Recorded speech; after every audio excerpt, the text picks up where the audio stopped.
Thank you for that wonderful introduction, Sarah, and thank all of you for being here this afternoon, and to the organizers of the Horticolloquium for both inviting me to speak here and honoring me this evening.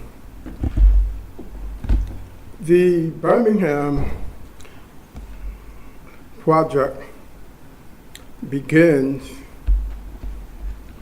with this book, The Movement, which was published in 1964 when I was 11 years old. James Baldwin had come to speak at the church that I grew up in Queens, New York. And after his talk, they had a reception. And at the reception, this book, The Movement, was being shown as a fundraiser. It was being sold as a fundraiser for the Student Nonviolent Coordinating Committee. The book was a publication of photographs about the civil rights movement, and SNCC had taken these photographs and asked Lorraine Hansberry, the playwright and writer, if she would write a text for the book that would weave it together so that the photographs could be published in book form. So my parents brought this book home after hearing Baldwin speak, and they didn't say too much. They didn't put the book in my hand and say, you have to look at this. Because if they had, I don't know that I would have, as a kind of headstrong young boy. But they did leave it somewhere conspicuous where I could get it. And I started looking through this book, and I guess you could mark my life as before this book and after, because there were a number of photographs in that book, horrific lynching photographs and other photographs that seared themselves into my psyche. Most notably, this photograph of Sarah Jean Collins, who is the sister of Addie Mae Collins, who was one of the girls killed in the dynamiting of the 16th Street Baptist Church. I saw this photograph and I never forgot it. Of all of the photographs in the book, this photograph of this vulnerable black girl laying in a hospital bed in the immediate aftermath of the blast was something that stayed with me. In 2002, I had an experience whereby one morning I sat bolt upright in bed. I had heard that expression, but I'm not quite sure that before that moment I knew exactly what it meant to sit bolt upright in bed. But in 2002, one morning, it felt like somebody had smacked me on the back of the head, and I sat up, and this image came rushing back. And I knew that I needed to go to Birmingham. I'm not sure what dislodged that image from my psyche at that moment, but it's an image that obviously never left me. And I don't exactly recall what dislodged it, whether it was something I saw, something someone said, or an experience that I had. but it was such a strong feeling that I knew I had to go to Birmingham. So I scheduled a visit to Birmingham because I needed to see the place where this traumatic situation had occurred. So I made a visit to Birmingham. I didn't know anyone in Birmingham. I scheduled a weekend visit, planning, of course, to visit 16th Street Baptist Church, which I did. And after the service, I introduced myself to the minister, Reverend Price, who had just that year become the minister at 16th Street Baptist Church. And I introduced myself, told him I'm an artist, photographer from Chicago, thinking about coming back to make some work about the history in Birmingham. And he asked me, he said, exactly what are you thinking about doing? And I told him I'm thinking about making some work that has to do with that moment on September 15th, 1963. And I guess I got my first sense of just how complicated the sense of that history is inside of Birmingham when he said to me, he said, stop right there. He said, let me tell you something. He said, here at 16th Street Baptist Church, we're not about all that business. We're about the business of bringing people to Jesus Christ. And if you would like to make some work about that, we'd love to work with you. So that was my introduction to the complexity of history, or the differences, as I've come to call them, between the complicated and messy history and the mythic history by which we come to get our sense of what has transpired. And certainly, I didn't at all think it was my business coming from Chicago to Birmingham to tell him what his business should be. That was clearly not my place. But that was the complicated beginning. And as I have done since 1993, all of my projects since 1993 have been done as long or short-term collaborative museum residency projects. I contacted the Birmingham Museum of Art, the curator there, to begin a conversation, telling them that I was interested in making some work about the history in Birmingham, specifically September 15th, 1963, and would they be interested in partnering on this project and possibly having an exhibition of whatever might come out of it.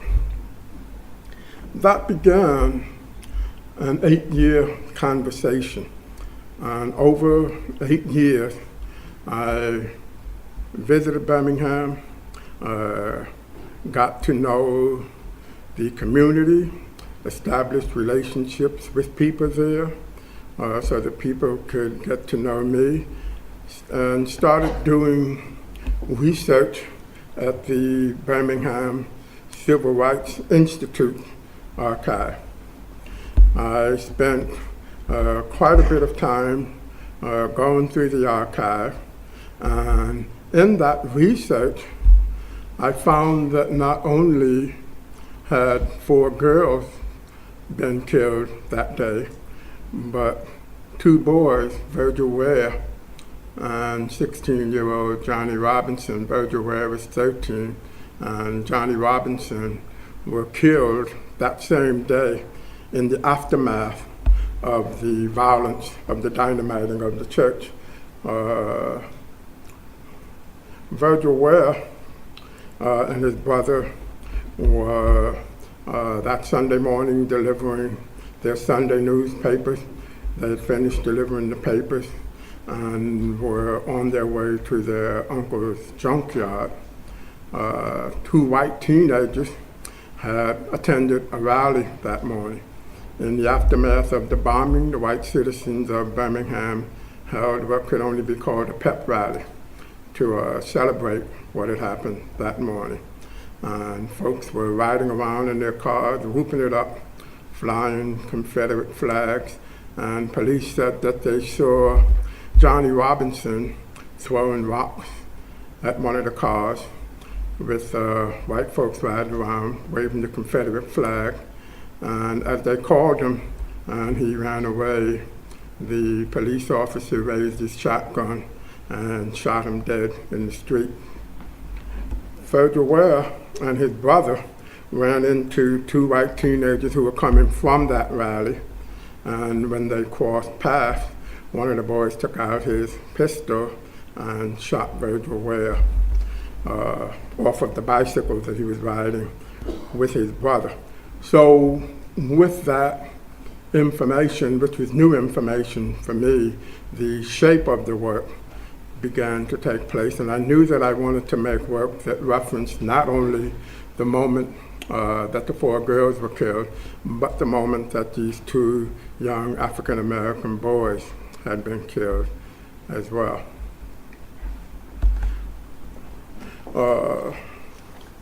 At some point during those 8-year conversations, the Birmingham Museum of Art got in touch with me to let me know that 2013 was approaching, and 2013 was the 50th year of the moment that we had been talking about.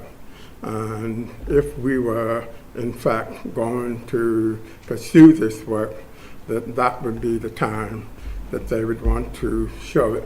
And of course, that time turned out to be more right than any other time that I could have shown the work before that.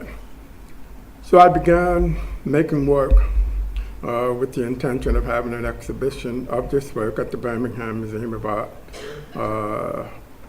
in September 2013, exactly 50 years after the dynamiting of the church.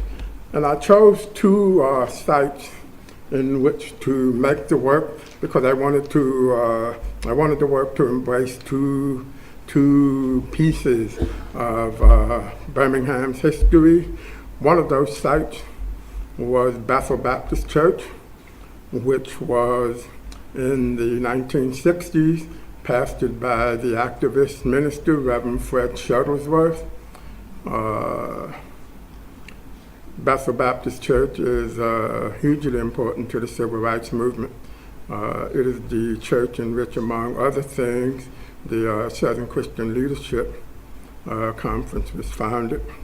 And the other space that I wanted to photograph in was the Birmingham Museum of Art itself. And of course, the Birmingham Museum of Art during the 1960s, like all public institutions at that time, was a segregated institution. And black people could not legally enter the Birmingham Museum of Art. So I wanted to make the work in the black communal space of the church and in the once segregated space of the Birmingham Museum of Art. Over those 8 years, I was trying to come to terms with how does one visualize history? How does one make work in the contemporary moment that also makes palpable the sense of history? And what I decided to do was to make photographs of African Americans in Birmingham who were the same ages as the young people who were killed. The girls were 11 and 14, and the boys were 13 and 16. So I began through the museum to put out a call, a very wide, deep-reaching call within the community for young people to be photographed for this project. And along with that, as a way of visualizing the lives that they had never gotten to live, to make photographs of African Americans in Birmingham who are the ages that those young people would have been. which would be 61, 63, and 63 and 66. So I had people come to Bethel Baptist Church. Everyone was photographed individually. None of the people that you see in these diptych photographs knew each other. And after making the photograph, I then paired them so that each diptych came to represent 50 years. And of course, those adults who are the ages that the young people would have been, some of them in fact knew some of those young people had been killed because they would have been the same ages themselves. Some of them went to the same school or lived in the same neighborhoods. In making the paired portraits, I was looking for some kind of internal logic that allowed each photograph to resonate in relation to the other, whether that was gesturally or physical resemblance in some cases, or a similar psychological disposition, but something between them that made them seem to me that they could coexist both individually and as a pair.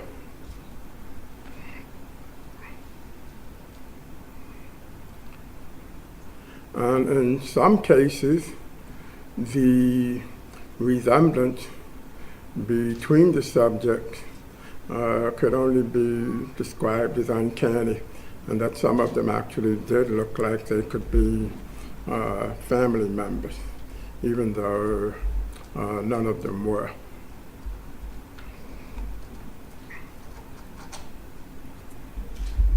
One of the things that was interesting about making these photographs in the museum was that there was, of course, the lingering memory for the older people of that time when they could not legally enter into that museum space. And of course, a number of them had never been to the Birmingham Museum of Art before the moment that I invited them to come there and sit for a portrait. And I realized just one day when I was waiting for someone to show up, and they were late, and then they were later, and then I had my assistant call them, and we asked, "Where are you?" And they said, "We're there." I said, "You're there?" I said, "I'm here. I'm at the museum. Where are you?" "We're at the museum." And I said, "What museum are you at?" "We're at the Birmingham Civil Rights Institute." I said, "Oh." That kind of made sense because they have no prior history of coming to this museum. So if we tell them the museum, that would be, in fact, the place that they would go. So in September 2013, the exhibition opened at the Birmingham Museum of Art.